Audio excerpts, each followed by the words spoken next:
189ನೇ ಮಾಸಿಕ ಶಿವಾನುಭವಗೋಷ್ಠಿ ಹಾಗೂ ಶರಣ ಮಾದಾರಾಚರಣೆಯ ಸ್ಮರಣೋತ್ಸವವಾಗಿ ಇವತ್ತಿನ ದಿನ ಪೂಜ್ಯ ಶ್ರೀ ಬಸವಾನಂದ ಮಹಾಸ್ವಾಮಿಗಳ ಪಾದರೇಂದ್ರಗಳಿಗೆ ನಮಿಸುತ್ತಾ, ಅದರಂತೆ ಇವತ್ತು ಮುಖ್ಯ ಅತಿಥಿಗಳಾಗಿದ್ದಂಥ ಶ್ರೀ ಶ್ರೇಯಸ್ ಪಾಟೀಲ್ ಅವರು ನಿವೃತ್ತ ಪ್ರಾಚಾರ್ಯರು ಪಾಲ್ಗೊಂಡು, ಜೆ.ಎಸ್. ಪಾಟೀಲ್ ಶರಣತತ್ವ ಪ್ರಚಾರಕರು, ಆಮೇಲೆ ಇವತ್ತು ವಿಶೇಷವಾಗಿ ಅರ್ಥಗರ್ಭಿತವಾದಂಥ ಒಂದು ಹಾಡನ್ನು ಹಾಡಿದಂಥ ಹಂದ್ರಾಳ್ ಸರ್ ಅವರೇ, ಗಂಗಾಧರ್ ಎ. ಕಲ್ಲೂರವರೇ, ಹಾಗೂ ಹಾಕಿ ಕ್ರೀಡಾಪಟುಗಳಾದಂಥ ಕುಮಾರಿ ಪೂಜಾ ಪ್ರಕಾಶ್ ಅವರೇ, ಹಾಗೂ ದಾಸಯ್ಯ ವರ್ಗದವರೇ, ಆಗಲೇ ನನ್ನ ಪರಿಚಯವನ್ನು ಮಾಡಿದರು. ಇಂಜಿನಿಯರಿಂಗ್, ಆಮೇಲೆ MA ಇಂಗ್ಲೀಷ್, ಏನಪ್ಪ ಅಂದ್ರೆ ಕೆಲಸ ಮಾಡತ್ತಿದ್ದು ಭೂಮಾಪನ ಇಲಾಖೆ. ಜನ ಏನು ಮಾಡ್ತಿದ್ರೆ ತಾವು ಜಗಳ ನಮ್ಮ ಕಡೆ ಬರ್ತಿದ್ರು. ಆಮೇಲೆ ಹೊರಗೆ ಹೋದ್ಕೊಳ್ಳೆ ನೋಡ್ರಿ ನೀವು ಜಗಳ ಹಚ್ಚಿದ್ರು ಅಂತ ವಿಪರ್ಯಾಸದ ಒಂದು ವೃತ್ತಿಯಲ್ಲಿ ನಾವಿದ್ದೆ. ಹೇಳ್ತಾರಲ್ಲ, ಸಾವಿಗೂ ಗೋಕುಲಾಷ್ಟಮಿಗೂ ಏನು ಸಂಬಂಧ ಅಂತ ಹೇಳಿ. ಇವತ್ತ ಮಾದರ ಚೆನ್ನೈಯವರ ಒಂದು ಶಿವಾನುಭವಗೋಷ್ಠಿ ಅದ, ಅದಕ್ಕೆ ಅಬ್ದುಲ್ ಸತ್ತಾರ್ ದರ್ಗಾ ಬರ್ಲಿಕ್ಕತ್ತಾರಲ್ಲ ಅಂದ್ರೆ ಏನು ಅಂತ ಹೇಳಿ. ಆದರೆ ಈ ಒಂದು ವಿದ್ಯಮಾನವನ್ನು ನಮ್ಮ ರಂಜಾನ್ ದರ್ಗಾ ಅವರು ಇಡೀ ಕರ್ನಾಟಕ ಅಲ್ಲ, ಇಡೀ ಭಾರತ ಹಾಗೂ ಹೊರದೇಶಗಳು ಕೂಡ ಏನಪ್ಪಾ ಅಂದ್ರೆ ಬಸವ ತತ್ವ ಅಂದ್ರೆ ಏನು, ಅದರ ಪ್ರಾಮುಖ್ಯತೆ ಏನು, ಅದು ಪಂಥ, ಜಾತಿ, ವರ್ಗ, ಧರ್ಮಗಳನ್ನು ಮೀರಿದ್ದಂಥದ್ದು ಅನ್ನೋದನ್ನು ಜಗತ್ತಿಗೆ ಸಾರಿ ಹೇಳಿದ್ರು. ಈಗ ನಾವೇನಿಲ್ಲಿ ಬಂದಿಲ್ಲ, ನನ್ನ ಪರಿಕೆ ಅನ್ನಿಸ್ತಾ ಇಲ್ಲ. ಏನಪ್ಪ ಅಂದ್ರೆ ಬಸವ ನಮ್ಮ ತನುಮನದಲ್ಲಿದ್ದಾನ, ನಮ್ಮ ಆತ್ಮದಲ್ಲಿದ್ದಾನ ಅಂತ ಭಾವನೆಯಿಂದ ಇವತ್ತು ಈ ಶಿವಾನುಭವಗೋಷ್ಠಿಗೆ ನಾನು ಬರ್ಲಿಕ್ಕೆ ಹೊಂದಿದ್ದೇನೆ. ಯಾಕಂದ್ರೆ ನಾನಷ್ಟು ವಚನ ಸಾಹಿತ್ಯದಲ್ಲಿ ಅಷ್ಟೊಂದು ಪರಿಪೂರ್ಣ ವ್ಯಕ್ತಿ ಅಲ್ಲ. ಪಾಟೀಲ್ ಸರ್ ಆಗಲೇ ಡಿಸ್ಕಸ್ ಮಾಡಿದರು. ಅಜ್ಜಾವ್ರ ಕೂಡ ಕೆಲವೊಂದು ವಿಷಯ ನಾನು ಚರ್ಚೆ ಮಾಡಿದೆ. ಅವ್ರು ಬರೆದಂಥ ಪುಸ್ತಕ ನೋಡಿದ್ರೆ ಅತ್ಯುತ್ತಮವಾದಂಥ ಒಂದು ಪುಸ್ತಕ. ಅವರು ಅಂದ್ರೆ ಶರಣರನ್ನ ಯಾವ ರೀತಿಯಾಗಿ ವರ್ಗೀಕರಣ ಮಾಡಿದ್ದಾರೆ ಅದನ್ನು ಓದುವಂಥ ವಿಷಯದಲ್ಲಿ. ಇವತ್ತಿನ ದಿನ ನನಗೆ ಮಾದಾರ ಚೆನ್ನೈ, ಶ್ರೀ ಶರಣ ಮಾದಾರ ಚೆನ್ನೈಯರ ಬಗ್ಗೆ ಉಪನ್ಯಾಸ ಕೊಡಲಿಕ್ಕೆ ನನಗಿದ್ದಾರೆ. ಇಲ್ಲಿ ಮಹಾಶರಣರ ಸಾಲಿನಲ್ಲಿ ಮಾದಾರ ಚೆನ್ನೈಯವರು ಸೇರ್ಪಡೆ ಆಗ್ತಾರೆ. ಯಾವಾಗಲೂ ಅಣ್ಣ ಬಸವಣ್ಣವರ ವಚನದಲ್ಲಿ ಮಾದಾರ ಚೆನ್ನೈಯವರ ಹೆಸರು ಇರಲೇಬೇಕು. ಅದರಂತೆ ಡೋಹರ ಕಕ್ಕಯ್ಯವರ ಹೆಸರು ಇರಲೇಬೇಕು. ಆರ್ತಿ ಬಸವಣ್ಣರ ಮೇಲೆ ಪ್ರಭಾವ ಬೀರಿದಂಥವರು ಮಾದಾರ ಚೆನ್ನಯ್ಯ. ಹಾಗಾದರೆ ಮಾದಾರ ಚೆನ್ನಯ್ಯ ಎಲ್ಲಿಂದ ಬಂದರು? ಅವರು ಯಾವ ರೀತಿಯಾಗಿ ಶರಣ ಸಾಹಿತ್ಯ ಪರಂಪರೆಯಲ್ಲಿ ತಮ್ಮದೇ ಆದಂಥ ಒಂದು ಮಹಾಶರಣರು ಅನ್ನಿಸ್ಕೊಳ್ಳಿಕ್ಕೆ ಕಾರಣೀಕೃತರಾದಂಥ ವಿಷಯ ಇಲ್ಲಿ ತುಂಬ ವಿಚಿತ್ರವಾಗಿದೆ. ಎರಡು ಇಲ್ಲಿ ವಿಷಯಗಳು ಬರ್ತಾವೆ ಮಾದಾರ ಚೆನ್ನೈಯವರ ಬಗ್ಗೆ. ಮಾದಾರ ಚೆನ್ನೈಯವರು ಶಿವಮೊಗ್ಗೆಯ ಶಿಕಾರಿಪುರ ತಾಲೂಕಿನ ಬೆಳ್ಳಿಗಾವಿಯಲ್ಲಿ ಜನಿಸಿದರು ಅನ್ನುವಂಥದ್ದು.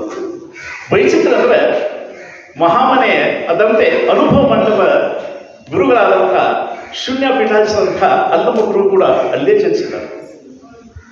ನಂತರದಲ್ಲಿ ಈ 12ನೇ ಶತಮಾನದಲ್ಲಿ ಚೋಳರು, ಕಳಚೂರ್ಯರು, ಗಂಗರು, ಪಾಂಡ್ಯರು, ಆನಂತರ ರಾಷ್ಟ್ರಕೂಟರು ಹಾಗೂ ಕಲ್ಯಾಣ ಚಾಲುಕ್ಯರು ಏನಿತ್ತಲ್ಲ, ಆ ವೇಳೆಯಲ್ಲಿ ನಮ್ಮ ಮಾದಾರ ಚೆನ್ನೈಯವರು ಇದ್ದರು.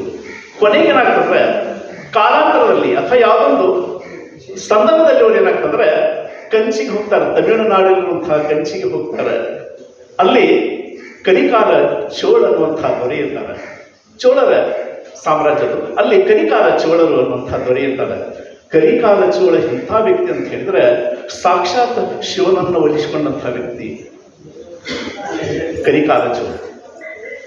ಎಷ್ಟೊಂದು ಶಿವನ ಮೇಲೆ ಅವರಿಗೆ ಭಕ್ತಿ ಅಂತ ಹೇಳಿದ್ರೆ ಪ್ರತಿದಿನ ಮೃಷ್ಟಾನ್ನವನ್ನು ಮಾಡಿ, ಅತ್ಯುತ್ತಮವಾದಂಥ ಭೋಜನವನ್ನು ತಯಾರು ಮಾಡಿ ಶಿವಾಲಯದಲ್ಲಿ ಅದನ್ನು ಇಟ್ಟು ಬರ್ತಿದ್ರು. ತಾವು ಮರೆಯಲ್ಲಿ ನಿಂತಿದ್ರು. ನಿಂತ ಮೇಲೆ ಅದರಲ್ಲಿ ಪ್ರಾರ್ಥನೆ ಮಾಡ್ತಿದ್ರು ಶಿವನ ಉದ್ದೇಶಿಸಿ. ಕೆಲವೇ ಕ್ಷಣಗಳಲ್ಲಿ ಏನಾಗ್ತಿತ್ತಂದ್ರೆ ಆ ಮೃಷ್ಟಾನ್ನ ಭೋಜನ ಆಗ್ತಂದ್ರೆ ಖಾಲಿಯಾಗಿರ್ತಿತ್ತು. ಅದರ ಅರ್ಥ ಏನಾಯ್ತಂದ್ರೆ ಸ್ವತಃ ಶಿವ ಅಲ್ಲಿ ಕರಿಕಾಲ ಚೋಳ ಮಾಡಿದಂಥ ಮೃಷ್ಟಾನ್ನವನ್ನು ತಿನ್ನಲಿಕ್ಕೆ ಬರ್ತಿದ್ರು. ಇಂಥ ಒಂದು ಸಂಸ್ಥಾನದಲ್ಲಿ ಮಾದಾರ ಚೆನ್ನಯ್ಯನವರು ಏನಪ್ಪಾ ಅಂದ್ರೆ ಹುಲ್ಲು ಭರೆ ಆ ಕುದುರೆಗಳಿಗೆ ಏನು ಮಾಡ್ತಂದ್ರೆ ಹುಲ್ಲನ್ನು ಒದಗಿಸುವಂಥದ್ದು ಕೆಲಸವನ್ನು ಮಾಡ್ತಾ ಇರ್ತಾರೆ. ಆದರೆ ಇಲ್ಲಿ ದಿನನಿತ್ಯ ಮೃಷ್ಟಾನ್ನ ಭೋಜನವನ್ನ ಶಿವಾಲಯದಲ್ಲಿ ಇಟ್ಟು ಶಿವನ ಪ್ರಾರ್ಥನೆ ಮಾಡಿದಾಗ ಸ್ವತಃ ಶಿವ ಏನಪ್ಪಾ ಅಂದ್ರೆ ಆ ಮೃಷ್ಟಾನ್ನ ಭೋಜನವನ್ನ ತಿನ್ನುತ್ತಿದ್ದ, ಅದನ್ನು ಸ್ವೀಕಾರ ಮಾಡುತ್ತಿದ್ದ. ಆದರೆ ಅದೇ ವೇಳೆಯಲ್ಲಿ ಮಾದರ ಚೆನ್ನಯ್ಯ ಗುಪ್ತ ಶಿವಭಕ್ತರಾಗಿದ್ದರು. ಹೇಗಂದ್ರೆ ಮಾದರ ಚೆನ್ನಯ್ಯ ವೃತ್ತಿ ಯಾವ ರೀತಿಯಾಗಿತ್ತಂದ್ರೆ ಎದ್ದ ತಕ್ಷಣನೇ ಶಿವನನ್ನು ನೆನೆಯೋದು, ಆಮೇಲೆ ತನ್ನ ದಿನಪತಿ ಕಾರ್ಯಗಳನ್ನು ಮಾಡುವಾಗ ಶಿವನನ್ನು ನೆನೆಯೋದು, ಊಟ ಮಾಡುವಾಗ, ನಿದ್ರೆ ಮಾಡುವಾಗ, ಕಾಯಕವನ್ನು ಮಾಡುವಾಗ ಯಾವಾಗಲೂ ಶಿವನನ್ನು ನೆನೆಸಿದ್ರು. ಆದರೆ ಯಾರಿಗೂ ಶಿವನ ಇವರು ಆರಾಧನೆ ಮಾಡ್ತಿದ್ರು ಗೊತ್ತಾಗ್ತಿದ್ದಿಲ್ಲ. ಇಂಥ ಶಿವಭಕ್ತ ತುಂಬಾ ಶ್ರಮ ಪಡ್ತಿರ್ತಾರೆ.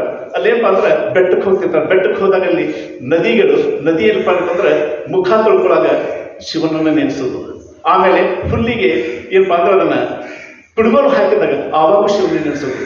ಹುಲ್ಲನ್ನು ಸಂಗ್ರಹ ಮಾಡಿ ಅದನ್ನ ಕಟ್ಟಿ ತೆಗೆದುಕೊಂಡು ಬರುವಾಗ ಶಿವನನ್ನು ನೆನೆಸೋದು. ಪ್ರತಿ ಸಂದರ್ಭದಲ್ಲಿ ಶಿವ ಶಿವ ಶಿವ ಅಂತಿದ್ದಾರೆ. ಆದ್ರೆ ಹೇಳ್ತಿದ್ದಿಲ್ಲ, ತನುವಿನಲ್ಲಿ ತಮ್ಮ ಹೃದಯದಲ್ಲಿ ಬಂದ ಶಿವನನ್ನು ನಿಲ್ಲಿಸಿಕೊಂಡಿದ್ರು. ಒಂದು ದಿನ ಏನಾಗ್ತದಂದ್ರೆ ಬಹಳ ದಣಿವಾಗ್ತದೆ. ಮಾದರ ಚೆನ್ನಯ್ಯನವರು ಅರಣ್ಯದಲ್ಲಿ ಕುಂತಿರ್ತಾರೆ. ಹುಲ್ಲು ಹರಿಯನ್ನ ಕಟ್ಟಿ ಇನ್ನೇನು ಹೋಗ್ಬೇಕಂತ ಭಾಳ ಆಯಾಸ ಆಗ್ತದೆ. ಯಾಕೆ ಭಾಳ ಆಯಾಸ ಆಗಿದಲ್ಲ ನನಗೆ ಅಂತ ತಿಳ್ಕೊಂಡು ಏನು ಮಾಡ್ತಂದ್ರೆ ಲಘು ಬಗೆಯಿಂದ ಏನು ಮಾಡ್ತಾರೆ, ಮನೆಗೆ ಬರ್ತಾರೆ. ಮನೆಗೆ ಬಂದ ತಕ್ಷಣ ಗಂಡ ಬಂದಾನಂಥೇಳಿ ಅವರ ಪತ್ನಿ ಗಂಗಾ ಅಲ್ಲೇ ಏನಪ್ಪ ಮನೆಯಲ್ಲಿದ್ದಂತಹ ಕೆಲವೊಂದು ಧಾನ್ಯದಿಂದ ಏನು ಮಾಡ್ತಂದ್ರೆ ಅಂಬಲಿಯನ್ನು ತಯಾರು ಮಾಡ್ತಾಳೆ. ಆ ಅಂಬಲಿಯನ್ನು ಏನಿದ್ದಲ್ಲ ಶಿವನನ್ನು ನೆನೆಸಿಕೊಂಡು ಮಾದರ ಚೆನ್ನಯ್ಯವರು ಒಂದು ಅಗುಳನ್ನ ಬಾಯಿಲ್ಲ. ಎಷ್ಟೊಂದು ರುಚಿ ಇರ್ತದಂದ್ರೆ ಅಂಥ ಅಂಬಲಿಯ ರುಚಿಯನ್ನು ಅವರು ಎಂದೂ ಕಂಡಿದ್ದೇ ಇಲ್ಲ. ಆವಾಗ ಹೇ ಶಿವನೇ, ಈ ಒಂದು ಅಂಬಲಿಯ ರುಚಿಯನ್ನು ನೀನು ಸೇವನೆ ಮಾಡಿದರೆ ಎಷ್ಟೊಂದು ನನಗೆ ಸಂತೋಷ ಆಗ್ತದೆ, ನೀನೆಲ್ಲಿದ್ದಿ ಅಂತೇಳಿ. ಅಷ್ಟು ಹೇಳಿದ ತಕ್ಷಣ ಶಿವನ ಒಂದು ರೂಪ ಅಲ್ಲಿ ಬಂದು ಸ್ವತಃ ಮಾದರ ಚೆನ್ನಯ್ಯನ ಒಂದಿಗೆ ಏನಪ್ಪ ಅಂದ್ರೆ ಅಂಬಲಿಯ ಒಂದು ಗುಟುಕನ್ನು ಸೇವನೆ ಮಾಡ್ತಾ ಇದ್ದ. ಆಮೇಲೆ ಏನು ನಾನು ನೆನೆಸಿಕೊಂಡು ಬಂದೇ ಬಿಟ್ಟಲ್ಲ ಶಿವ, ಏನಿದು ನಾನು ಇಷ್ಟೊಂದು ಏನಪ್ಪ ಅಂದ್ರೆ ಬರೀ ಒಂದು ಅಂಬಲಿಯನ್ನು ಕೊಡುವಂಥ ಒಂದು ದೈಹಿಕ ಸ್ಥಿತಿಯಲ್ಲಿ ನಾನಿದ್ದೀನಿ, ಇದನ್ನು ನೀನು ಹೋಗ್ಬಿಟ್ಟು ಬಂದಿಲ್ಲ, ನಾನು ನನ್ನಂಥ ಸೌಭಾಗ್ಯವಂತನ ಯಾರಿಲ್ಲ ಅಂತ ಹೇಳಿ ನೆನೆಸಿಕೊಂಡು ಸಿಕ್ಬಿಟ್ಟ. ಆಮೇಲೆ ಇಲ್ಲಿ ಶಿವಾಲಯ ಬರಬೇಕಲ್ಲ, ಕನಿಕಾರ ಚೋಳನ ಮೃಷ್ಟಾನ್ನ ಭೋಜನ ಸವಿಲಿಕ್ಕೆ ಶಿವ ಬರಬೇಕಲ್ಲ, ಆ ದಿನ ಬರಲೇ ಇಲ್ಲ. ಮೃಷ್ಟಾನ್ನ ಭೋಜನ ತಯಾರು ಮಾಡಿದ್ರು, ಶಿವಾಲಯದಲ್ಲಿತ್ತು. ಮರೆಯಲ್ಲಿ ಏನಿತ್ತು ಏನಪ್ಪ ಅಂದ್ರೆ ಕನಿಕಾರ ಚೋಳ ದೊರೆ ಶಿವನ ಪ್ರಾರ್ಥನೆ ಮಾಡುವಾಗ ಅಲ್ಲಿ ಭಾಳತ್ತಾದರೂ ಬರಲೇ ಇಲ್ಲ. ಯಾವುದು ಮೃಷ್ಟಾನ್ನ ಭೋಜನ ತಯಾರು ಮಾಡಿದ್ದಲ್ಲ ಆ ಮೃಷ್ಟಾನ್ನ ಭೋಜನ ಹಾಗೆ ಉಳಿತು. ಅಲ್ಲ, ನಾನು ಇಷ್ಟೊಂದು ಶಿವಭಕ್ತ, ನನ್ನ ಭಕ್ತಿಯಲ್ಲಿ ಏನಪ್ಪ ಅಂದ್ರೆ ಕೊರತೆ ಆಗಿರಬಹುದು ಅಂತ ಹೇಳಿ ಬಹಳ ಚಿಂತಾಕ್ರಾಂತ ಆಗ್ತಾನೆ. ಆಗೇನಪ್ಪ ಅಂತ ಹೇಳಿದ್ರೆ 1 ದಿವಸ ನೋಡ್ತಾನೆ, 2 ದಿವಸ ನೋಡ್ತಾನೆ, 3 ದಿವಸ ನೋಡ್ತಾನೆ, ಶಿವ ಬರೋದೇ ಇಲ್ಲ. ಕೊನೆಗೆ ಏನು ಮಾಡ್ತಂದ್ರೆ ನನ್ನಲ್ಲಿ ನನ್ನ ಭಕ್ತಿಯಲ್ಲಿ ಏನೋ ಒಂದು ಕೊರತೆ ಉಂಟಾಗಿದೆ ಅಂತ ಹೇಳಿ ತನ್ನಂತೆ ಖಡ್ಗವನ್ನು ತೆಗೆದುಕೊಂಡು ಏನಪ್ಪ ಅಂದ್ರೆ ಶಿರಚ್ಛೇದ ಮಾಡಲಿಕ್ಕೆ ತಯಾರಾಗ್ತಾರೆ. ಅಷ್ಟರಲ್ಲಿ ಶಿವನ ರೂಪ ಅವರಲ್ಲಿ ಸಾಕ್ಷಾತ್ಕರಿಸಿ ಹೇಳ್ತಾರೆ ಅಂದರೆ, ಇಲ್ಲ, ತಪ್ಪು ತಿಳಿದುಕೊಳ್ಳಬೇಡ, ನಿನ್ನದೇ ಆಸ್ಥಾನದಲ್ಲಿರುವಂಥ ಅತ್ಯಂತ ಏನಪ್ಪ ಅಂದರೆ ವೃತ್ತಿಯಲ್ಲಿ ಕಡಿಮೆ ವೃತ್ತಿಯಲ್ಲಿರುವಂಥ ಮಾದರ ಚೆನ್ನಯ್ಯನ ಅಂಬಲಿಯನ್ನು ನಾನು ಸ್ವೀಕಾರ ಮಾಡಲಿಕ್ಕಿದ್ದೀನಿ. ಅದೇನು ನನ್ನ ಭಾಳ ರುಚಿ ಅನ್ನಿಸ್ತು, ನಾನು ತಿನ್ನಲಿಕ್ಕಿರ್ತೀನಿ. ಹೌದಾ, ನಾನು ಇಷ್ಟೊಂದು ಮೃಷ್ಟಾನ್ನ ಭೋಜನ ಮಾಡಿ ಕೊಡುವಾಗ ನನ್ನದೇ ಆಸ್ಥಾನದಲ್ಲಿರುವಂಥ ಒಬ್ಬ ವ್ಯಕ್ತಿ ಅಂಬಲಿ ರುಚಿ ಅಷ್ಟೊಂದು ಮಾಡ್ತಾರೆ, ಹಾಗಾದ್ರೆ ಮಾದರ ಚೆನ್ನಯ್ಯ ಎಲ್ಲಿದ್ದಾನಂತ ಹೇಳಿ ಹುಡುಕಲಿಕ್ಕೆ ಪ್ರಾರಂಭ ಮಾಡ್ತಾರೆ. ಕುದುರೆಯಲ್ಲಿ ಏರಿ ಏನಪ್ಪ ಅಂದ್ರೆ ಮಾದರ ಚೆನ್ನೈ ಇರುವಂಥ ಆ ಕೇರಿಗೆ ಹೋಗ್ತಾರೆ. ಹೀಗೆ ಮಾದರ ಚೆನ್ನೈ ಕೇರಿ ಹೋಗ್ಲಿಕ್ಕೆ ತಂದ್ಕೊಳ್ಳಿ ಅವ್ರ ಹಿಂದೆ ಎಲ್ಲ ಹೋಗ್ತಾರೆ. ಸೈನಿಕರು ಹೋಗ್ತಾರೆ, ವಿದ್ವಾಂಸರು ಹೋಗ್ತಾರೆ, ಆಸ್ಥಾನಿಕರು ಹೋಗ್ತಾರೆ, ಅವ್ರ ಬಗ್ಗೆ ಪರಿವಾರ ಹೋಗ್ತಾರೆ. ಅಲ್ಲಿ ಹೋಗಿ ಮಾದರ ಚೆನ್ನಯ್ಯನಿಗೆ ಭೇಟಿಯಾಗಿ, ಮಾದರ ಚೆನ್ನಯ್ಯ, ನಾನು ಬಂದದ್ದೇನಪ್ಪ ಅಂದ್ರೆ ನಿನ್ನ ಅಂಬಲಿಯ ರುಚಿಯನ್ನು ಮಾರು ಹೋಗಿ ಶಿವ ಆ ಅಂಬಲಿ ಸೇವನೆ ಮಾಡಿ ಅಂತ ನನ್ನ ಮೃಷ್ಟಾನ್ನ ಭೋಜನ ತಗೋತಾ ಇಲ್ಲ, ನೀ ಇಂಥ ಶಿವಭಕ್ತಿ ಇದ್ದೆ ಅನ್ನೋದು ನನಗೆ ಗೊತ್ತಿರಲಿಲ್ಲ ಅಂತೇಳಿ. ಇಲ್ಲಿ ಅಜ್ಜವರೊಂದು ಪುಸ್ತಕ ಬರೀತಾರೆ. ಇಲ್ಲಿ ಆ ಪುಸ್ತಕದಲ್ಲಿ ಹೇಳ್ತಾರೆ, ಹರಿಹರ ಕನ್ನಡದ ಕವಿ. ಆ ಹರಿಹರ ಕವಿ ಏನು ಮಾಡ್ತಾನೆ ಅಂದರೆ ಇಲ್ಲಿ ಮಾದರ ಚೆನ್ನಯ್ಯನ ರಗಳೆಯನ್ನು ಬರೀತಾನೆ. ಅಲ್ಲಿ ಮಾದರ ಚೆನ್ನಯ್ಯ ರಗಳೆಯಲ್ಲಿ ಏನು ಮಾಡ್ತಾನಂದ್ರೆ ಕರಿಕಾಲ ಚೋಳ ಹಾಗೂ ಮಾದರ ಚೆನ್ನರು ನಂತರದಲ್ಲಿ ಸ್ವರ್ಗಸ್ಥರಾಗ್ತಾರೆ, ಸ್ವರ್ಗವಾಸಿಗಳಾಗ್ತಾರೆ ಅಂತ ಹೇಳ್ತಾರೆ. ಆದರೆ ಮಾದರ ಚೆನ್ನಯ್ಯನವರು ಕಲ್ಯಾಣಕ್ಕೆ ಹೋದರು ಅನ್ನುವಂಥ ವಿಷಯ ಅಲ್ಲಿ ಬರುವುದಿಲ್ಲ. ಇದು ಹರಿಹರ ಮಾಡಿದಂಥ ಒಂದು ದೊಡ್ಡ ಏನಪ್ಪ ಅಂದ್ರೆ ತಪ್ಪು ಅನ್ನುವಂಥ ವಿಷಯದಲ್ಲಿ ಹೇಳ್ತಾರೆ. ಇಲ್ಲಿ ಮಾದರ ಚೆನ್ನಯ್ಯ ಶಿವಮೊಗ್ಗದ ಶಿಕಾರಿಪುರದ ಬೆಳ್ಳಿಗಾವಿಯಿಂದ ಅಲ್ಲಿ ಹೋಗೋದಕ್ಕೆ ಅನ್ನೋದು ಕೆಲವೊಬ್ಬರು ಏನು ಹೇಳ್ತಾರೆ, ಮೂಲತಃ ಮಾದರ ಚೆನ್ನಯ್ಯ ಏನಪ್ಪ ಅಂದ್ರೆ ಅವನು ಜೀವಿಸಿದ್ದು ಇದ್ದದ್ದು ಏನಪ್ಪಾ ಅಂತ ಹೇಳಿದ್ರೆ ಕಂಚಿಯಲ್ಲಿ, ಚೋಳರ ರಾಜಧಾನಿ ಕಂಚಿಯಲ್ಲಿ ಇದ್ದ. ಆಮೇಲೆ ಅಲ್ಲಿ ಎಷ್ಟೊಂದು ಜನಪ್ರಿಯತೆ ಗಳಿಸ್ತಾನೆ ಮಾದರ ಚೆನ್ನಯ್ಯನವರು, ಎಷ್ಟೊಂದು ಜನಪ್ರಿಯತೆ ಗಳಿಸ್ತಾರೆ ಅಂತ ಹೇಳಿದ್ರೆ ಅವರು ತಮ್ಮದೇ ಆದಂತಹ ಒಂದು ಶಿವಭಕ್ತಿಯಿಂದ, ಗುಪ್ತ ಶಿವಭಕ್ತಿಯಿಂದ ತುಂಬಾ ಪ್ರಸಿದ್ಧಿಗೆ ಬರ್ತಾರೆ. ಆವಾಗ ಮಾದರಸು ಅಂತ ಹೇಳಿ ಆ ಹೆಸರಿತ್ತಲ್ಲಿ ರಾಜ್ಯಕ್ಕೆ.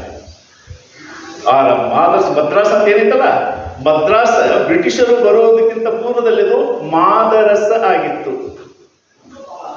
ಇತ್ತೀಚೆಗೆ ತಮಿಳುನಾಡಿನ ಆ ರಾಜಧಾನಿ ಮದ್ರಾಸ್ ಏನಪ್ಪಾ ಅಂದ್ರೆ ಚೆನ್ನಯ್ಯ ಅಂತ ಇದೆ, ಚೆನ್ನೈ ಅಂತ ಹೇಳಿ. ಇಲ್ಲಿ ಮಾದರಸು ಮಾದರ, ಚೆನ್ನಯ್ಯ ಚೆನ್ನೈ. ಮಾದರಸು ಹೋಗಿ ಈಗ ಏನಪ್ಪಾ ಅಂದ್ರೆ ನವೀಕರಣವಾಗಿ ಚೆನ್ನೈ ಆಯ್ತು. ಆದ್ರೆ ಎರಡು ಹೆಸರು ಅಭಿಯಾಗಿತ್ತು. ಈಗ ಇಲ್ಲಿ ನಾನೊಂದು ಒಂದು ಅಲ್ಲಿ ಕಟ್ಟಾಯ್ತು ಏನಪ್ಪಾ ಅಂತ ಹೇಳಿದ್ರೆ, ಮಾದರ ಚೆನ್ನಯ್ಯನವರು ನಂತರದಲ್ಲಿ ಏನ್ ಮಾಡ್ತಾರೆ, ನನ್ನ ಗುಪ್ತ ಶಿವಭಕ್ತಿ ಜಾಹೀರಾಯ್ತಲ್ಲ, ನಾನದನ್ನು ತೋರ್ಪಡಿಸ್ಲಿಕ್ಕೆ ಇಚ್ಛಿಸಿದ್ದಲ್ಲ, ನನ್ನ ಆತ್ಮದಲ್ಲಿ ಇತ್ತದು. ಆ ಆತ್ಮದಂತಹ ನನ್ನ ಶಿವಭಕ್ತಿ ಇವತ್ತು ಬೀದಿಗೆ ಬಂತಲ್ಲ, ಅದು ಎಲ್ಲರಿಗೂ ಗೊತ್ತಾಯ್ತಲ್ಲ. ಹೀಗಾಗಿ ಶಿವನ ಮೇಲೆ ನಿರಾಶೆಯಾಗಿ ಒಂದು ಕಂಬಕ್ಕೆ ಏನಪ್ಪಾ ತನ್ನ ಶಿರವನ್ನ ಏನಪ್ಪಾ ಅಂದ್ರೆ ಅದನ್ನ ದಿಕ್ಕಿ ಹೊಡಿಸಿ ಸಾಯಬೇಕು ಅಂತ ಇಚ್ಛೆ ಮಾಡ್ತಾನೆ. ಆವಾಗ ಶಿವ ಏನಂತಂದ್ರೆ ಅವರಿಗೆ ಒಂದು ಇದಾಗ್ತದೆ ಮನಸ್ಸಿನಲ್ಲಿ, ಈಗಿಲ್ಲ, ಈಗ ನಾನು ಏನಪ್ಪಾ ಅಂದ್ರೆ ಇಂಥದ ಕೆಲಸವನ್ನು ಮಾಡಬಾರ್ದು, ನಾನೇನಿತ್ತಲ್ಲ ನಾನು ಕಲ್ಯಾಣಕ್ಕೆ ಹೋಗಬೇಕು, ಬಸವ ಕಲ್ಯಾಣಕ್ಕೆ. ಯಾಕಂದ್ರೆ ಬಸವ ಕಲ್ಯಾಣ ಯಾಕೆ ನೆನಪಾಗ್ತದ್ರೆ ಮಾದರ ಚೆನ್ನಯ್ಯನವರು ಅಂತ ಹೇಳಿದ್ರೆ, ಆವಾಗ ಏನಿತ್ತು ಅಲ್ಲಿ, ಎಷ್ಟೊಂದು ಉತ್ಸಾಹ ಸ್ಥಿತಿಯಲ್ಲಿತ್ತು ಬಸವ ಕಲ್ಯಾಣ ಅಂತ ಹೇಳಿದ್ರೆ,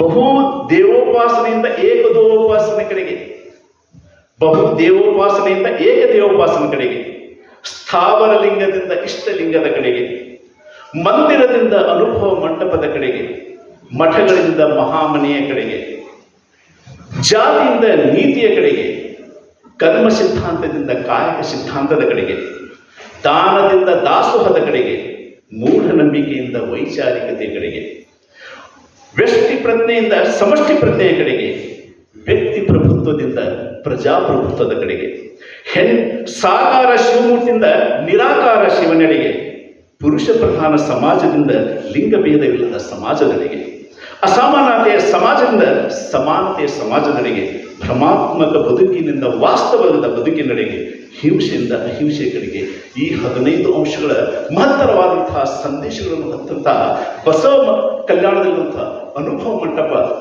ಜಗತ್ತಿನಾದ್ಯಂತ ಹೆಸರುವಾಸಿಯಾಗಿತ್ತು.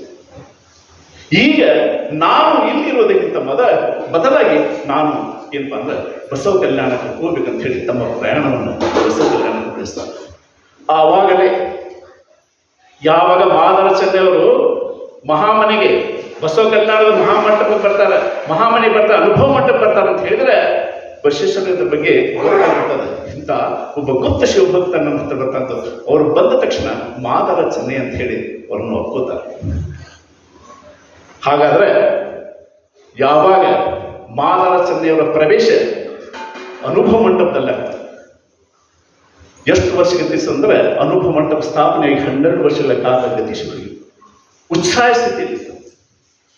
ಮೂಲ ಶರಣರು ಏನಪ್ಪಾ ಅಂತ ಹೇಳಿದ್ರೆ ಈಶ್ವರನ ಹೆಸರಲ್ಲಿ ವಚನಗಳನ್ನು ಬರೀತಾ ಇದ್ರೆ, ನಂತರದಲ್ಲಿ ಬಂದಂತಹ ಶರಣರು ತಮ್ಮ ಕಾಯಕ ವೃತ್ತಿಯ ಹೆಸರಿನಿಂದ ಹಾಗೂ ಬಳಸುವಂತಹ ಪರಿಕರಗಳಿಂದ ಏನಪ್ಪಾ ಅಂದ್ರೆ ಅವರು ವಚನ ಸಾಹಿತ್ಯವನ್ನ ನಿರ್ಮಾಣ ಮಾಡ್ತಾರೆ. ಇಲ್ಲಿ ಮಾದರ ಚೆನ್ನಯ್ಯನವರು ಬಸವಣ್ಣನವರಿಗೆ ಮಾರು ಹೋಗಿ ಬಸವ ಕಲ್ಯಾಣಕ್ಕೆ ಯಾಕೆ ಬರ್ತಾರೆ ಅಂತ ಹೇಳಿದ್ರೆ, ಕರ್ಮ ಸಿದ್ಧಾಂತವನ್ನ ಅಷ್ಟೇ ವಿರೋಧ ಮಾಡಿದರು ಅಣ್ಣ ಬಸವಣ್ಣನವರು. ಮನುಷ್ಯನ ಹೃದಯದಲ್ಲಿರುವಂತಹ ಕರ್ಮ ಸಿದ್ಧಾಂತ ಮನುಷ್ಯನನ್ನ ಏನಪ್ಪಾ ಅಂದ್ರೆ ದಾಸ್ಯನನ್ನಾಗಿ ಮಾಡಿ ಅವನ ವ್ಯಕ್ತಿತ್ವವನ್ನು ಹಾಳಗೆಡಿತದೆ. ಅದೇ ಕರ್ಮ ಸಿದ್ಧಾಂತ ಮನುಷ್ಯನನ್ನೇನಪ್ಪಾ ಅಂದ್ರೆ ನಿಜವಾದ ಮನುಷ್ಯನನ್ನಾಗಿ ಮಾಡಿ ಲಿಂಗಭೇದ, ವರ್ಣಭೇದ, ಜಾತಿಭೇದ, ಮತಭೇದ ಇವುಗಳೆಲ್ಲದ ಮಿಕ್ತುಗೊಳಿಸಿ ಅವನಿಗೆ ಏನಪ್ಪಾ ಅಂದ್ರೆ ಉತ್ಥಾನದ ಕಡೆಗೆ, ಅಭ್ಯುದಯದ ಕಡೆಗೆ ಒಯ್ಯುತ್ತದೆ ಅನ್ನುವಂತಹ ಒಂದು ಪರಿಕಲ್ಪನೆ ಬಸವಣ್ಣರದಾಗಿತ್ತಲ್ಲ. ಆ ಕರ್ಮ ಸಿದ್ಧಾಂತವನ್ನು ಹೀಗಳೆದು ಕಾಯಕ ಸಿದ್ಧಾಂತದ ಪರಿಕಲ್ಪನೆ ಏನಿತ್ತಲ್ಲ, ಆ ಕಾಯಕ ಸಿದ್ಧಾಂತವನ್ನು ಮಾದರಸಯ್ಯನವರು ಅಪ್ಪಿಕೊಳ್ತಾರೆ. ಇಲ್ಲಿ ಅಜ್ಜವರ ಪುಸ್ತಕ ನಾನು ಓದಿದೆ. ಕರಿಕಾಲ ಚೋಳನ ಆಸ್ಥಾನದಲ್ಲಿದ್ದಾಗ ಅಥವಾ ಸಾಮ್ರಾಜ್ಯದಲ್ಲಿದ್ದಾಗ ಮಾದರಸಯ್ಯನವರು ಹುಲ್ಲುಹರಿ ಮಾಡುತ್ತಿರಲಿಲ್ಲ. ಏಕೆಂದರೆ ಅವರು ಶರಣರಾಗಿ ಕಲ್ಯಾಣಕ್ಕೆ ಬಂದ ಮೇಲೆ ಅಲ್ಲಿ ಅವ್ರು ಏನ್ ಮಾಡ್ತಾರೆ ಅಂದ್ರೆ ಚಮ್ಮಾವುಗೆಗಳನ್ನು ತಯಾರಿಸ್ತಾರೆ. ಚಮ್ಮಾವುಗೆಗಳು ಹಾಗೂ ಚರ್ಮದಿಂದ ಕರಕುಶಲ ವಸ್ತುಗಳನ್ನು ತಯಾರು ಮಾಡ್ತಾರೆ.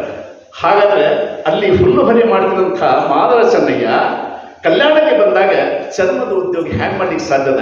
ಅವನು ಮೂಲತಃ ಚಮ್ಮಾವುಗೆಗಳನ್ನು ತಯಾರು ಮಾಡುವಂತಹ ವ್ಯಕ್ತಿಯಾಗಿದ್ದ ಅಂತ ಹೇಳಿ ಅದನ್ನೇ ಆ ಚಮ್ಮಾವಿಗೆ ತಯಾರು ಮಾಡುವಂತಹ ಪರಿಕರಗಳನ್ನೇ ತನ್ನ ಅಂಕಿತ ನಾಮದಲ್ಲಿ ಬಳಸಿದ. ಹೀಗೆ ಮಾದರಸಯ್ಯ ಅನುಭವ ಮಂಟಪದಲ್ಲಿ ವಚನಗಳ ಒಂದು ವಿಮರ್ಶೆಗಳಲ್ಲಿ ತೊಡಗಿ ವಚನಗಳನ್ನ ಕರಗತ ಮಾಡಿಕೊಂಡು ಅತ್ಯುತ್ತಮವಾದಂತಹ ವಚನಗಳನ್ನು ರಚನೆ ಮಾಡ್ತಾರೆ. ಯಾರು ವಚನಗಳನ್ನು ನಿರ್ಮಾಣ ಮಾಡ್ತಾರೋ ವಚನಗಳನ್ನು ಸೃಷ್ಟಿ ಮಾಡ್ತಾರೆ ಅಂತ ಹೇಳಿದ್ರೆ ಸ್ವತಃ ಬಸವಣ್ಣವ್ರು ಹೇಳ್ತಾರೆ, ಅಪ್ಪನು ನಮ್ಮ ಮಾದರಸಯ್ಯ, ಪಪ್ಪನು ನಮ್ಮ ಡೋಹರ ಕಕ್ಕಯ್ಯ, ಚಿಕ್ಕಯ್ಯ ನೆಮ್ಮಯ್ಯ ಕಾಣಿರಯ್ಯ, ಅಣ್ಣ ನಮ್ಮ ಕಿಂದರಿ ಬೊಮ್ಮಯ್ಯ. ಇವ ಅಲ್ಲಿ ಹೇಳ್ತಾರೆ. ಅದಕ್ಕೆ ಏನಪ್ಪಾ ಅಂದ್ರೆ ಇಲ್ಲಿ ಎಷ್ಟು ಚೆನ್ನಾಗಿ ಹೇಳ್ತಾರೆ ಅಂದ್ರೆ, ನನಗೇನಾದ್ರೂ ಅಪ್ಪ ಅಂತಿದ್ರೆ ಅದು ಮಾದರಸಯ್ಯ, ಯಾರಾದ್ರೂ ನನಗೆ ಬಪ್ಪ ಅಂತಿತ್ತಂದ್ರೆ ಅದು ಯಾರಪ್ಪ ಅಂತ ಹೇಳಿದ್ರೆ ಡೋಹರ ಕಕ್ಕಯ್ಯ, ನನಗೆ ಯಾರಾದ್ರೂ ಅಣ್ಣ ಇತ್ತಂದ್ರೆ ಕಿನ್ನರಿ ಬೊಮ್ಮಯ್ಯ ಅಂತ ಹೇಳಿದ್ರು. ಅಂದ್ರೆ ನಾನು ನನಗಿಂತವ್ರು ಶ್ರೇಷ್ಠರು ಅಂತ.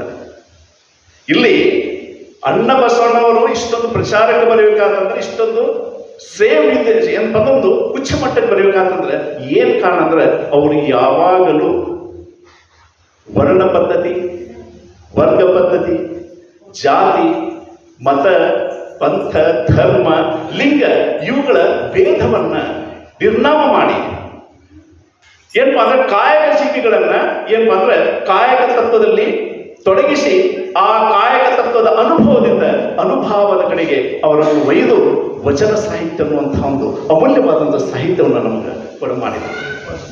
ಇಲ್ಲಿ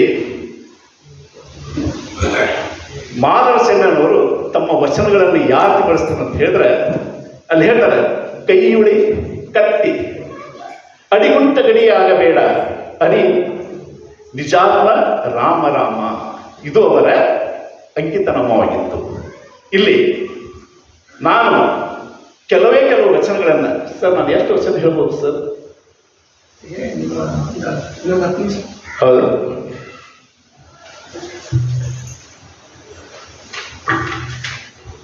ಮಾದರಸಯ್ಯನವರ 10 ವಚನಗಳು ವಿದ್ಯುಕ್ತವಾಗಿ ನಮಗೆ ತರ್ತೀವಿ ದೂರಿಗೆ. ನಾನು ಹಲವಾರು ವಚನಗಳನ್ನು ನಾನು ನೋಡಿದೆ. ಆಗ ಮಾದರಸಯ್ಯನವರ ಒಂದು ವಚನದ ಸಾಹಿತ್ಯ ಬಹಳ ಘನವಾದಂಥದ್ದು. ಆಮೇಲೆ ಅರ್ಥ ಮಾಡ್ಕೊಳ್ಳೋಕೆ ಕೆಲವೊಂದು ಶಬ್ದಗಳು ಏನಪ್ಪಾ ಅಂದ್ರೆ ನಾವು ತಡ್ಕೊಳ್ಬೇಕಾಗ್ತದೆ. ಇಲ್ಲಿ ಒಂದು ಅವರ ಸೂಕ್ಷ್ಮವಾದಂತಹ ಒಂದು ವಚನವನ್ನು ನಾನು ಹೇಳ್ತೇನೆ. ನಡೆ ನುಡಿ ಸಿದ್ಧಾಂತವಾದಲ್ಲಿ ಕುಲಬಲೆ ಸೂತಕವಿಲ್ಲ, ನುಡಿಲೇಸು ನಡೆ ಯಥಮವಾದಲ್ಲಿ ಅದು ಬಿಡುಗಡೆಯಿಲ್ಲದ ಬಲೆ, ಕಳವು ಪಾರಂದ್ವಾರಂಗಳಲ್ಲಿ ಫಲವ ನಡಿಯದೆ ಕೆಟ್ಟು ನಡೆಯುತ್ತ ಮತ್ತೆ ಕುಲಜರೆಂಬ ಒಡಲವರುಂಟೆ, ಆಚಾರವೇ ಕುಲ ಅನಾಚಾರವೇ ಬಲೆ, ಇಂತಿ ಉಭಯವ ತಿಳಿದಿರಬೇಕು, ಕೈಯುಳಿ ಕತ್ತಿ ಅಡಿಗುಂಟ ಕಡಿಯಾಗಬೇಡ ಅರಿ ನಿಜಾತ್ಮ ರಾಮ ರಾಮ ನಾಮ ರಾಮನ. ನಡೆ ನುಡಿ ಸಿದ್ಧಾಂತವಾದಲ್ಲಿ ನಾವು ನಡೆದಂತೆ ನುಡಿಲಿಕ್ಕತ್ತೇವಂದ್ರೆ ನಾನೇನು ನುಡಿತೀನೋ ಅದೇ ರೀತಿಯಾಗಿ ನಾನು ನನ್ನ ನಡೆ ಇರಬೇಕು, ಅದಂತೆ ನನ್ನ ನಡೆಯಂತೆ ನನ್ನ ನುಡಿ ಇರಬೇಕು. ಈ ಒಂದು ಸಿದ್ಧಾಂತವನ್ನು ನಾವು ಪಾಲಿಸಿದ್ರೆ ಕುಲಬಲೆ ಸೂತಕವಿಲ್ಲ. ಏನಪ್ಪಾ ಅಂದ್ರೆ ಇವನು ಅಧಮ, ಇವನ ನೀಚ ಅನ್ನುವಂಥ ಒಂದು ಪರಿಕಲ್ಪನೆ ಬರುವುದಿಲ್ಲ. ನುಡಿಲೇಸು ನಡೆ ಅಧಮವಾದಲ್ಲಿ ನಾವು ಒಳ್ಳೆಯದನ್ನು ಮಾತಾಡ್ತೀವಿ. ನಡೆಯಲ್ಲಿ ಏನಪ್ಪ ಅಂದ್ರೆ ನುಡಿಯಲ್ಲಿ ಒಳ್ಳೆಯದನ್ನೇ ಮಾತ್ರ ಯಾವನು ಒಳ್ಳೆಯದನ್ನು ಮಾಡೋದು. ಆದರೆ ನಾವು ಮಾಡುವಂತಹ ಕಾರ್ಯಗಳು ಕೆಟ್ಟದ್ದು ಆಗಿದ್ವು ಅಂದ್ರೆ, ಸಮಾಜದಲ್ಲಿ ಏನಪ್ಪ ಅಂದ್ರೆ ವಿಘಟಿತವಾಗುವಂತಹ ಕೆಲಸಗಳನ್ನು ನಾವು ತೊಡಗಿದ್ದೀವಿ ಅಂದ್ರೆ ಅದು ಬಿಡುಗಡೆ ಇಲ್ಲದ ಬಲೆ. ಆ ಮನುಷ್ಯ ಎಂದೆಂದಿಗೂ ಏನಪ್ಪ ಅಂದ್ರೆ ಕೀಳನಾಗಿದ್ದಾನ. ಆ ಮನುಷ್ಯ ಕುತ್ಸಿತ ಮನೋಭಾವದಿಂದ ಕೂಡಿದಂತಹ ಕೀಳು ಮಟ್ಟದ ಮನುಷ್ಯನಾಗಿದ್ದಾನ. ಕಳವು ಪಾರದ್ವಾರಗಳಲ್ಲಿ ಫಲವನ್ನರಿಯದೆ. ಕಳವು ಮಾಡುವುದು, ಪಾರದ್ವಾರಗಳಿಂದ ವ್ಯಭಿಚಾರ. ಕಳವು ಮಾಡುವುದು, ಒಬ್ಬರ ವಸ್ತುವನ್ನಪ್ಪ ಅಂದ್ರೆ ದುಡಿಮೆ ಇಲ್ಲದೆ ಏನಪ್ಪ ಅಂದ್ರೆ ಯಾವುದೋ ಒಂದು ಆಶೆ ವಾಂಛಿತದನ್ನು ಕಬಳಿಸೋದು, ಅದರಂತೆ ವ್ಯಭಿಚಾರದಲ್ಲಿ ತೊಡಗುವುದು. ಸಮಾಜ ಯಾವುದನ್ನು ಬಹಿಷ್ಕೃತಗೊಳಿಸಿದೋ ಅದರಲ್ಲಿ ಏನಪ್ಪ ಅಂದ್ರೆ ಅದೇ ಕಾರ್ಯಗಳಲ್ಲಿ ತಾನು ತೊಡೆದುಕೊಳ್ಳೋದು. ಫಲವನ್ನರಿಯದೆ, ಇದರ ಮಾರ್ಗವನ್ನು ತಿಳ್ಕೊಳ್ಳಿಲ್ಲ ಅಂದ್ರೆ, ಯಾವುದು ಕೆಟ್ಟದ್ದು ಯಾವುದು ಒಳ್ಳೆಯದು ಈ ಒಂದು ಮಾರ್ಗವನ್ನು ನಾವು ತಿಳ್ಕೊಳ್ಳದೇ ಇದ್ದಂದ್ರೆ ಕೆಟ್ಟು ನಡೆಯುತ್ತ ಮತ್ತೆ ಕುಲಜರೆಂಬ ಒಡವರುಂಟೆ. ಇಂಥವ್ರು ಏನಾದರೂ ನಾವು ಉಚ್ಚ ಕುಲದವರು ಒಳ್ಳೆಯವರಂತ ನಾವು ಹೇಳುವಂತಹ ಸಂದರ್ಭ ಬರುತ್ತದೆ, ಅಥವಾ ನಾವು ಇದನ್ನು ಒಪ್ಪಿಕೊಳ್ಳಿಕ್ಕೆ ಸಾಧ್ಯವೇ?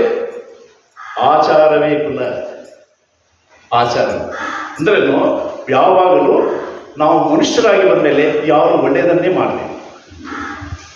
ಎಲ್ಲರಿಗೂ ಏನಪ್ಪ ಅಂದ್ರೆ ಸಮಾನತೆಯಿಂದ ನೋಡಿ, ಎಲ್ಲರಿಗೇನಪ್ಪ ಅಂದ್ರೆ ಎಲ್ಲರೂ ನಮ್ಮವರೆಂದು ಅಪ್ಪಿಕೊಳ್ಳಬೇಕು. ಅವರಲ್ಲಿ ಏನಪ್ಪ ಅಂದ್ರೆ ಲಿಂಗ ಭೇದ ತಾರತಮ್ಯ ಮಾಡಬಾರ್ದು, ವರ್ಣಭೇದ ತಾರತಮ್ಯ ಮಾಡಬಾರ್ದು, ಆಮೇಲೆ ವರ್ಗ ರೀತಿಯ ಭೇದವನ್ನು ಮಾಡಬಾರ್ದು, ಜಾತೀಯತೆ ಎನ್ನುವಂಥದ್ದು ಇರಬಾರ್ದು, ಇವನು ಮೇಲು ಇವು ಕೀಳು ಇವು ಉಚ್ಚ ಅನ್ನುವಂಥ ಭಾವನೆ ಇರಬಾರ್ದು. ಆಚಾರವೇ ಕುಲ, ಅನಾಚಾರವೇ ಕುಲ. ನಮ್ಮ ವೈಚಾರಿಕ ಶಕ್ತಿಗಳಿದಾವ, ಆಚಾರತನ ಏನಿತ್ತಲ್ಲ, ಆಚಾರ ಏನಪ್ಪ ಅಂದ್ರೆ ಯಾವಾಗಲೂ ಮನುಜ ಪಥದಲ್ಲಿ ನಡೆಯುವುದು, ಯಾವಾಗಲೂ ಸಕಲ ಜೀವಿಗಳಿಗೆ ಒಳ್ಳೆಯದನ್ನೇ ಮಾಡುವುದು, ಇದು ಆಚಾರ. ಇದನ್ನು ನಾವು ಮೈಗೂಡಿಸ್ಕೋಬೇಕು. ಇಂಥದ್ದೇನಪ್ಪ, ನಾವು ಒಳ್ಳೆಯ ಕುಲದವರು, ಅನಾಚಾರಗಳೇ. ಇದನ್ನು ಹೊರತುಪಡಿಸಿ ನಾವೇನಾದರೂ ಕೆಲವು ಕೃತಿಗಳಲ್ಲಿ ಕ್ರಿಯೆಗಳಲ್ಲಿ ತೊಡಗ್ತೇವಲ್ಲ, ಅದು ಏನಪ್ಪ ಅಂದ್ರೆ ಅತ್ಯಂತ ಕೀಳ ಮಟ್ಟದ್ದು.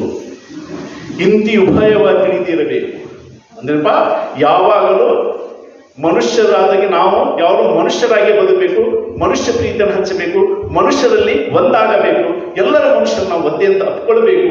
ಇಂಥ ಒಂದು ಆಚಾರವನ್ನು ನಾವು ಇದ್ದವಂದ್ರೆ ನಾವು ಒಳ್ಳೆ ಕುಲದವರು. ಇದನ್ನು ಹೊರತುಪಡಿಸಿ ಕೆಟ್ಟದಾದಂಥ ಕ್ರಿಯೆಯಲ್ಲಿ ನಾವು ಹೊಟ್ಟಂದ್ರೆ ನಮ್ಮಷ್ಟು ಹೀನರು ಯಾರೂ ಅಲ್ಲ. ಕೈಯುಳಿ ಕತ್ತಿ ಅಡಿಗುಂಟ ಕಡಿಯಾಗಬೇಡ, ಅರಿ ನಿಜಾತ್ಮ ರಾಮ ರಾಮನ. ಇಲ್ಲಿ ಕೈಯುಳಿ ಕತ್ತಿ. ಯಾವಾಗ ಮಾದರ ಚೆನ್ನೈರವರು ಕಲ್ಯಾಣಕ್ಕೆ ಬಂದ ಮೇಲೆ ಏನಪ್ಪಾ ಅಂತಿದ್ದು ಚಮ್ಮಾವಿಗೆಯನ್ನು ತಯಾರಿಸುವಂಥ ಒಂದು ವೃತ್ತಿಯಲ್ಲಿ ತೊಡಗ್ತಾರೆ. ಅಲ್ಲಿ ಕೈಯುಳಿ ಅಂತ ಹೇಳಿದ್ರೆ ಆ ಚಮ್ಮಾರು ಬಳಸ್ತಾರಲ್ಲ, ಆ ಕೈಯುಳಿ ಕತ್ತಿ ಕೊನೆಗೇನಪ್ಪ ಅನ್ನೋದು ಇದಿರ್ತದ ಕಬ್ಬಿಣದು ಆ ಅಡಿ, ಆ ಕಬ್ಬಿಣದ ಅಡಿ ಮೇಲೆ ಮಾಡ್ತಂದ್ರೆ ಏನ್ ಹೊಡಿತಾರ, ಮಳಿಯೋದು ಹೊಡಿತಿರ್ತಾರೆ. ಅಂದ್ರೆ ಚಮ್ಮಾಗಿ ಅಂದ್ರೆ ಚಪ್ಪಲಿಯನ್ನ ಏನಪ್ಪಾ ಅಂದ್ರೆ ಆ ಅಡಿ ಮೇಲೆ ಇರ್ತೇವೆ ನಾವು ಹೊಡಿತೇವಲ್ಲ, ಅದಕ್ಕಿಂತ ನೀನು ಕನಿಷ್ಠ ಆಗ್ತೀಯ ಅಂತ ಇದನ್ನು ತಿಳಿದಿಲ್ಲ. ಈ ಉಭಯ ವಿಷಯಗಳು ಯಾವ?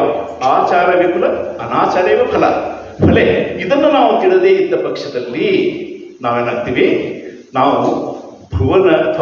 ಭೂಮಿಯಲ್ಲಿರುವಂತಹ ಎಲ್ಲಕ್ಕಿಂತ ಎಲ್ಲ ಅಧಮ ವ್ಯಕ್ತಿಗಳು ನಾವು ಅನಿಸ್ಕೊಳ್ತಿರುವಂತಹ ಜನಪ್ರಿಯ ವಚನವನ್ನು ಇಲ್ಲಿ ಮಾದರ್ ಚಂದ್ರರು ಹೇಳ್ತಾರೆ.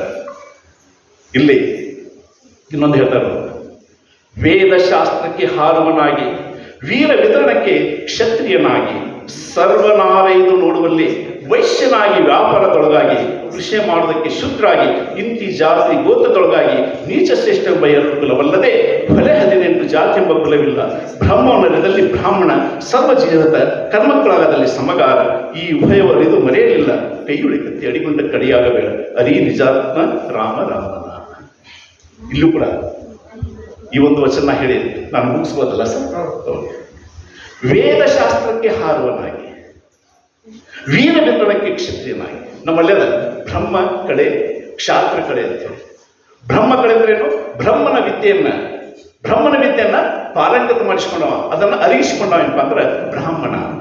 ವೇದಶಾಸ್ತ್ರಕ್ಕೆ ಹಾರುವನಾಗಿ, ನಾನು ವೇದಗಳನ್ನು ಓದಿದ್ದೀನಿ, ಶಾಸ್ತ್ರ ಓದಿದ್ರೆ ನನಗೇನಂತಾರ? ಬ್ರಾಹ್ಮಣ ಅಂತಾರ, ಹಾರು ಅಂತಾರ. ವೀರ ವಿತರಣಕ್ಕೆ ಕ್ಷತ್ರಿಯನಾಗಿ ತನ್ನಲ್ಲಿ ಶೌರ್ಯದ ಸಹಾಯದಿಂದ ಏನಪ್ಪಾ ಅಂದ್ರೆ ಕ್ಷಾತ್ರ ಕುಲವನ್ನ ಕಾಪಾಡೋದು, ರಾಜನ ಕಾಪಾಡೋದು, ತನ್ನ ಪ್ರಜೆಗಳನ್ನು ಕಾಪಾಡೋದು, ಇದು ಯಾರು? ಕ್ಷತ್ರಿಯನ ಕೆಲಸ.